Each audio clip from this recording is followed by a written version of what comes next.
Andrew Tackett's on top in north-south. He has the head and the arm isolated, but what lets you know that he can start to look for this Darce is the right elbow of Canuto. The dilemma here is if Canuto takes that frame out, he'd be giving Tackett better control and he'd be lessening his own escape option. But keeping that frame in is what ends up getting him Darced. The number one thing is awareness, because we can't just relinquish our frames like that. But we have to know when we're vulnerable. If we rewind a little bit, you see Tackett pushing on that elbow. He's trying to bring Canuto's elbow past his center line. The significance of that is as soon as the elbow passes his center line, it would prevent Canuto from turning the other way, and he'd have almost no choice but to roll towards the Darce. So take a look here and here. The Darce is already in motion. You can see that his first hand, his biting hand on the neck, is already in place, and he's keeping a hand on the hip to control north-south, but also not to give away that he's going to look for that Darce. So at this very moment, Canuto is not really aware that turning in towards Tackett is going to give up the Darce, and that's what he does. So watch as his elbow passes the center line, Tackett shifts his head position, and he locks the Darce right there. At this point, Canuto's realized he's getting Darce, so watch as he starts to drop his back to the mat. He's going to shrimp in. Now look at his arm. He's going to grab that leg, put a butterfly hook in, and try to flip Tackett just to create movement. A lot of times, escaping the Darce when it's fully locked in just requires movement. It's not guaranteed you'll escape, but it's the only way to try. But if your opponent knows how to follow the Darce, you're in trouble. This is interesting. So watch as Canuto lifts that butterfly, but he doesn't let go of the grip. He almost looks like he's trying to backstep into the saddle here for 1 second. Obviously, it doesn't work. Now, right now, Tackett's attacking a shallow Darce. Watch as they come up to the knees, he slips that hand down to his bicep and locks in a not shallow Darce.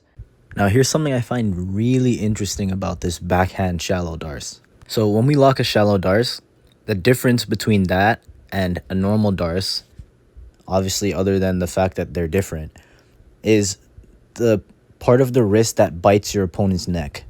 So let's take a look at the shallow Darce here. You can see that the flat part of his wrist, the top part, this part here, is what is biting his opponent's neck for the shallow Darce. Some people think that's weaker. Some people think it's stronger.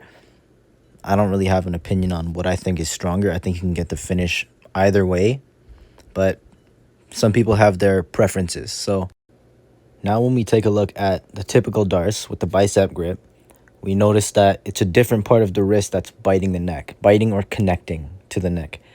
It's the side of the wrist or the blade. Now, the whole which one's better thing is kind of like ankle locks. Some people like to bite with, again, the blade of their wrist. Some people like to bite it all the way in the crook of their elbow.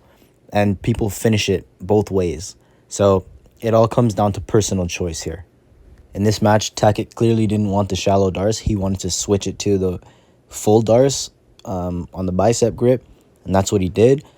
If you see Islam Makhachev versus Dustin Poirier, Islam Makhachev versus Renato Moicano, he opts to stay in the shallow Darce and finish the choke with the top of his wrist.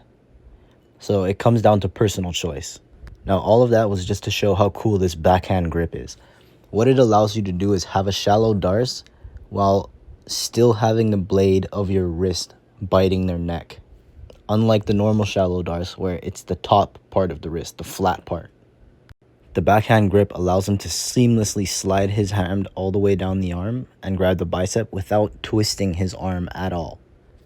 So if you're a normal Darce type of guy, but you can't bite the full Darce on your bicep in time, employ the backhand grip. You'll still get the benefit of having the blade on their neck, and as you continue to ratchet it, you can just slide that all the way down. No twisting of the arm involved. As he adjusts, he's going to hop into mount, and that's one of the strongest Darce finishing positions, is from mount.